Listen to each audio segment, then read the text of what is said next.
ಮಹಿಳಾ ಮೀಸಲಾತಿ ನಾವು ಕ್ಷೇತ್ರ ವಿಂಗಡಣೆ ಆಯ್ತು ಅಂದ್ರೆ 33% ಮಹಿಳೆಯರಿಗೆ ಸ್ಥಾನವನ್ನ ಮೀಸಲಿಡ್ತೇವೆ. ಅದು ಕ್ಷೇತ್ರ ವಿಂಗಡಣೆ ಆದ್ರೆ ಮಾತ್ರ, ಇಲ್ಲಾಂದ್ರೆ ಕೊಡೋದಿಲ್ಲ. ಏನೇನು ವೋಟ್ ಬ್ಯಾಂಕಿಗೆ ಏನೇನ್ ಡ್ರಾಮಾಗಳು ಮಾಡ್ತಾರಪ್ಪ. ಇನ್ ಕೇಸ್ ಓಕೆ, ಮಹಿಳಾ ಮೀಸಲಾತಿ ಜಾರಿಗೆ ಬಂತು. ಅಲ್ಲಿ ಎಂತಹ ಮಹಿಳೆಯರಿಗೆ ಮೀಸಲಾತಿಯನ್ನು ಕೊಡ್ತಾರೆ?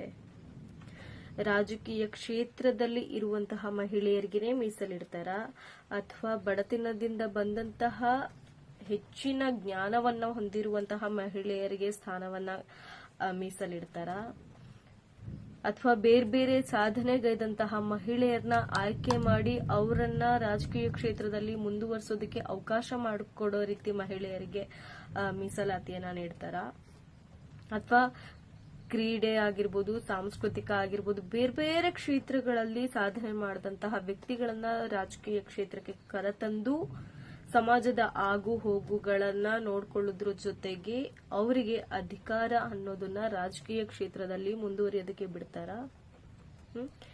ಮಹಿಳಾ ಮೀಸಲಾತಿ ಕುರಿತಂತೆ ಮಾತನಾಡುವಂತಹ ಜನರು ಎಷ್ಟು ಜನ ಮಹಿಳೆಯರಿಗೆ, ಯಾವ ಕ್ಷೇತ್ರದಲ್ಲಿ ಸಾಧನೆ ಮಾಡಿದವರಿಗೆ, ಎಷ್ಟು ಹಣವನ್ನ ಹೊಂದಿರೋರ ಹತ್ರ ಹಣವನ್ನ ಪಡೆದು ಅವರಿಗೆ ಸ್ಥಾನವನ್ನ ಕೊಡ್ತಾರೆ ಅನ್ನೋದನ್ನು ನೋಡ್ಬೇಕಾಗತ್ತೆ ಅಲ್ವಾ.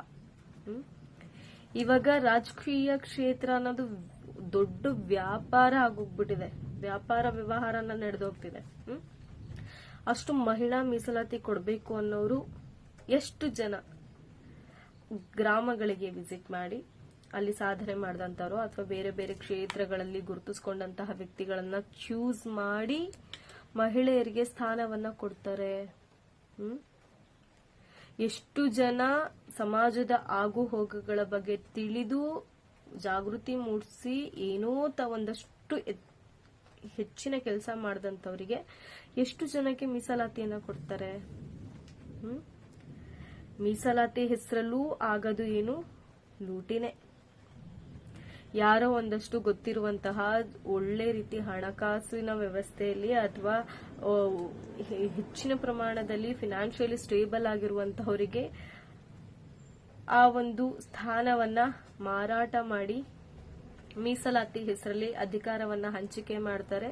ಅಲ್ಲಿ ಏನ್ ಮಾಡಿರ್ತಾರೆ, ಅಧಿಕಾರ ತಗೊಂಡಂತಹ ವ್ಯಕ್ತಿ ಮತ್ತೆ ಬರ್ತಾನೆ, ಆತ ಮಹಿಳೆಯೇ ಆಗ್ಲಿ ಅಥವಾ ಪುರುಷನೇ ಆಗ್ಲಿ, ಆಯ್ತಾ, ಏನು ಒಂದು ಹಣವನ್ನ ಕೊಟ್ಟು ತನ್ನ ಅಧಿಕಾರವನ್ನ ಪಡ್ಕೊಂಡಿರ್ತಾನೆ. ಆ ಹಣವನ್ನ ತಾನು ಏನ್ ಖರ್ಚು ಮಾಡಿದೀನಿ ಅದನ್ನ ತುಂಬಿಸ್ಕೊಳ್ಳೋದಕ್ಕೋಸ್ಕರ ಮತ್ತೆ ಜನರ ಹತ್ರ ಲೂಟಿ ಮಾಡೋಕೆ ಶುರು ಮಾಡ್ತಾರೆ. ಸೊ ಇದೆಲ್ಲ ಒಂದು ಅಜೆಂಡಾ, ಎಲೆಕ್ಷನ್ ಬ್ಯಾಂಕಿಗೋಸ್ಕರ ನಡೀತಿರುವಂತಹ ಅಜೆಂಡಾ. ಬಟ್ ನಾವು ಜನಗಳು ಅರ್ಥ ಮಾಡ್ಕೋತಿಲ್ಲ. ಇನ್ಮೇಲೆ ಕಮೆಂಟ್ ಹಾಕಕ್ ಶುರು ಮಾಡ್ತಾರೆ ನೋಡ್ರಿ, ನೀನು ಮಹಿಳೆ ವಿರೋಧಿ, ನೀನು ಸಮಾಜದ ವಿರುದ್ಧವಾಗಿ ಮಾತಾಡ್ತೀಯ, ನೀನು ಪಾಕಿಸ್ತಾನಕ್ಕೆ ಹೋಗ್ಬಿಡು, ಗುಲಾಮಿ, ನೀನು ಗುಲಾಮಿ ಅಲ್ಲ.